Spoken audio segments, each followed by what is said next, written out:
Was inside that federal courthouse when this was going on. All right, Samantha-Jo, Roger Stone had some explaining to do here to the judge. What happened? Well, absolutely. In this lively court proceeding, Judge Amy Berman Jackson has officially banned Roger Stone from speaking publicly about this case after he attacked her in a controversial Instagram post earlier this week. Now, the longtime advisor to the president is not going to jail today.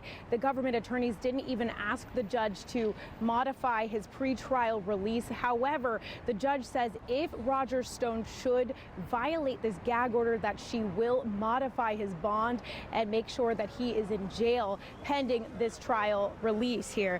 Now, today, Stone unexpectedly took the stand where he apologized for his actions. He said the post was the outgrowth of the extreme stress of the situation, and he thought the crosshair symbols in his Instagram post was a Celtics sign that's tied to a Colt, not the crosshairs of a gun.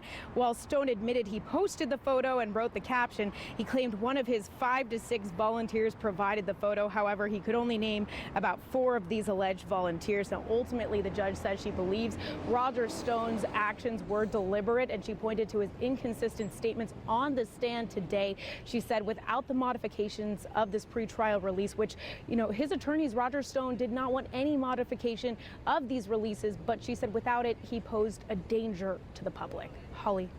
All right, Samantha-Jo, you mentioned that she issued a gag order today, but that judge actually already did that previously, so is it somehow different now? Well, Holly, yeah, this is a little bit different. So the gag order that was imposed last Friday was relatively lax. What it said was basically that Mueller's attorneys and Roger Stone's attorneys were not allowed to speak publicly about this case, not Roger Stone himself. It did ban Roger Stone from having those press conferences outside of this very courthouse. However, now this gag order, bans Roger Stone from speaking publicly about this case, about the investigation, about any participants in this investigation. However, he is able to solicit legal funds for his defense, and he is able to continue to maintain his innocence. For now, we're live on Capitol Hill. Samantha-Jo, Spectrum, Bay News 9. One of the biggest takeaways on the question of obstruction of justice, the Mueller team is constrained by the legal situation here. The department policy that they cannot indict a sitting president, and they make it very clear here that they are going to abide by that department policy. Now, right in this report, the special counsel quotes here, they explain, if we had confidence after a thorough investigation of the facts that the president clearly did not commit obstruction of justice, we would so state. Based on the facts and the applicable legal standards, however, we are unable to reach that judgment.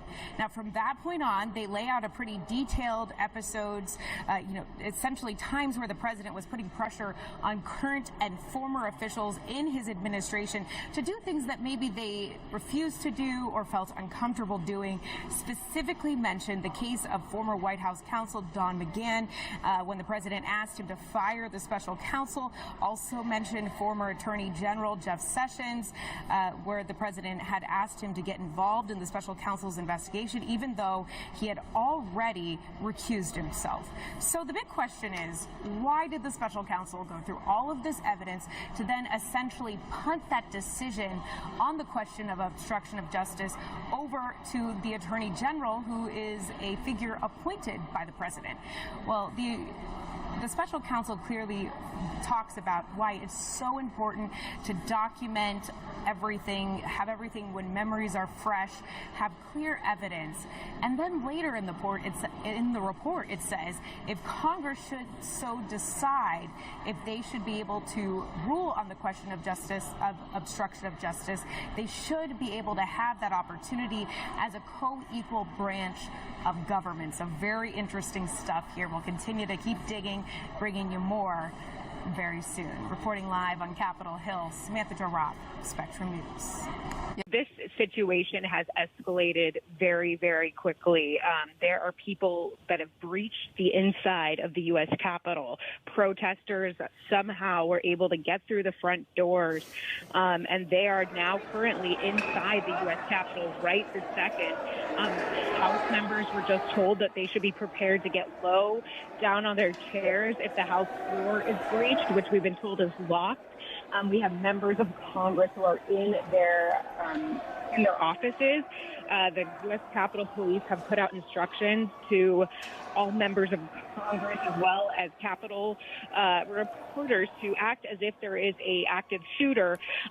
They basically gave instructions, stay away from windows, stay away from doors, get low. These are all kinds of instructions that they would give if there was some kind of breach or an active shooter situation. There is not one, but we do know that there are people currently that are inside the U.S. Capitol. Samantha-Jo, let me stop you for just a second, because we're now looking live at inside the Capitol, and you can hear the yelling happening from inside the rotunda of the Capitol building. We just watched some people make their way from one side to the other, and the ruckus inside that space is incredible. Now, you also had reported that your sources had talked about suspicious packages found near the Capitol? Yeah, we were told also part of the reason why some of those buildings may have been evacuated is because they found some suspicious packages, which one staffer said they believed may have been a pipe bomb. This has not been confirmed by the U.S. Capitol Police, but we do know that they were dispatched to the area. They were investigating. Samantha, this is not the first time that the senator has introduced this bill, right? Well, Holly, that's right. This is actually the second time Senator Marco Rubio has introduced legislation related to paid family leave in the last 7 months. This legislation is a little bit different this time. Like last time, it would allow parents to pull part of their retirement benefits to finance the leave. Parents would be allowed 1 month, 2 months, or 3 months of leave. Now, the new Parents Act would include a different way to finance this. The previous bill Rubio introduced would allow parents to get paid for a short time in exchange for pushing back or delaying the date that they get the benefits for retirement by 3 to 6 months. Now, this bill would give parents the option of taking the leave and then temporarily reducing the sum of the benefits over the first 5 years of retirement. Now, this bill would also allow parents to choose to keep working full-time or part-time and use the extra funds to pay for child care expenses. Importantly, our proposal offers maximum flexibility so that families can determine what type of leave works best for them. Under our proposal, the benefit would be transferable between the parents in the household and available to working and stay-at-home moms and dads alike. Now, Rubio's bill isn't the only one on this topic. A group of Republican senators recently unveiled a bill, but it would require parents to take time off in order to receive those benefits. Democrats also have been pushing proposals that would slightly increase the payroll tax to finance up to 12 weeks of paid family leave. So obviously, Holly, a lot of different ideas here. But they all are looking to accomplish the same thing. We're live on Capitol Hill this afternoon. Samantha-Jo, Spectrum, Bay News 9.